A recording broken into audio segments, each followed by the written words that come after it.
ചൂരൽമല മുണ്ടക്കൈ ദുരന്തബാധിതരുടെ ടൗൺഷിപ്പിന് തറക്കല്ലിടാനിരിക്കെ ആവശ്യങ്ങൾ പൂർണ്ണമായും അംഗീകരിക്കാത്ത സാഹചര്യത്തിൽ സമ്മതപത്രം ഒപ്പിട്ട് നൽകേണ്ട എന്ന തീരുമാനത്തിൽ ദുരിതബാധിതർ. സർക്കാർ പ്രഖ്യാപിച്ച പാക്കേജിൽ സമ്മതപത്രം നൽകാൻ ആവശ്യപ്പെട്ടിരിക്കുകയാണ് ജനകീയ ആക്ഷൻ കമ്മിറ്റിയുടെ നിലപാട്.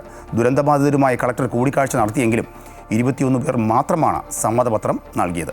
അതേസമയം അന്തിമ ഗുണഭോക്തൃ പട്ടിക പ്രസിദ്ധീകരിച്ച് ഉടൻ സർക്കാരിന് കൈമാറുമെന്ന് കളക്ടർ DR മേഘശ്രീ വ്യക്തമാക്കി. എൽസ്റ്റൺ എസ്റ്റേറ്റിലെ ടൗൺഷിപ്പിൽ 7 സെന്റ് ഭൂമിയും വീടും താല്പര്യമില്ലാത്തവർക്ക് 15 ലക്ഷം രൂപയും അടക്കമുള്ള സർക്കാർ പാക്കേജിലെ തീരുമാനങ്ങൾ അംഗീകരിക്കില്ലെന്ന നിലപാടിലാണ് ദുരന്തബാധിതർ. 10 സെന്റ് ഭൂമിയും വീടുമോ അല്ലെങ്കിൽ 40 ലക്ഷം രൂപയോ വേണമെന്നാണ് ജനകീയ ആക്ഷൻ കമ്മിറ്റി ആവശ്യപ്പെട്ടിരിക്കുന്നത്.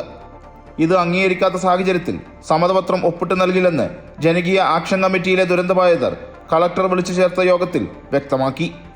24-ാം തീയതി വരെയാണ് സമ്മതപത്രം നൽകാൻ സമയമുള്ളത്. ദുരന്തബാധിതരായ മുഴുവൻ കുടുംബങ്ങളെയും ടൗൺഷിപ്പിൽ ഉൾപ്പെടുത്തണമെന്നാണ് ദുരന്തബാധിതർ ആവശ്യപ്പെടുന്നത്. ആളുകൾ ഏറ്റവും കൂടുതൽ മരണം സംഭവിച്ച ഒരു ഏരിയയാണ് ചൂരൽമല സ്കൂൾ റോഡ്.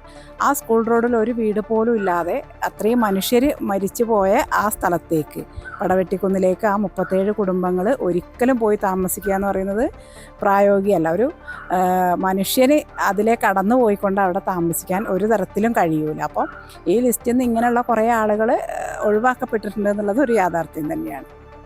സമ്മതപത്രത്തിൽ ഒപ്പിട്ട് നൽകുമെങ്കിലും അതിൽ 10 സെന്റ് ഭൂമിയും വീടുമെന്ന ആവശ്യവും താല്പര്യമില്ലാത്തവർക്ക് അതിനനുസരിച്ചുള്ള തുകയും വേണമെന്ന നിലപാടിലാണ് ജനശബ്ദം ഭാരവാഹികൾ. 13-ന് ഈ ആവശ്യമുന്നയിച്ച് കളക്ടറേറ്റ് ഉപരോധവും സമരസമിതി പ്രഖ്യാപിച്ചിട്ടുണ്ട്. അതേസമയം അന്തിമ ഗുണഭോക്തൃ പട്ടിക 20-നകം പ്രസിദ്ധീകരിച്ച് സർക്കാരിന് സമർപ്പിക്കുമെന്ന് കളക്ടർ പറഞ്ഞു.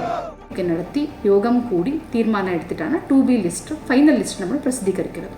ഇത്രയും കാര്യങ്ങളും ഈ മാസം 15-ന് മുമ്പേ തന്നെ എല്ലാ ലിസ്റ്റിൻ്റെ പരാതികളൊക്കെ എല്ലാം പരിഹരിച്ചിട്ട് നമ്മൾ 2A 2B ഫൈനൽ ലിസ്റ്റ് നമ്മൾ പ്രസിദ്ധീകരിക്കാൻ പോവുകയാണ്. നിലവിൽ കളക്ടർ വിളിച്ചു ചേർത്ത ആദ്യഘട്ട ലിസ്റ്റിലെ 125 പേരിൽ 13 പേർ മാത്രമാണ് സമ്മതപത്രം ഒപ്പിട്ട് നൽകിയിരിക്കുന്നത്. ഇതിൽ ഒരാൾ മാത്രമാണ് 15 ലക്ഷം മതിയെന്ന സമ്മതപത്രം നൽകിയത്.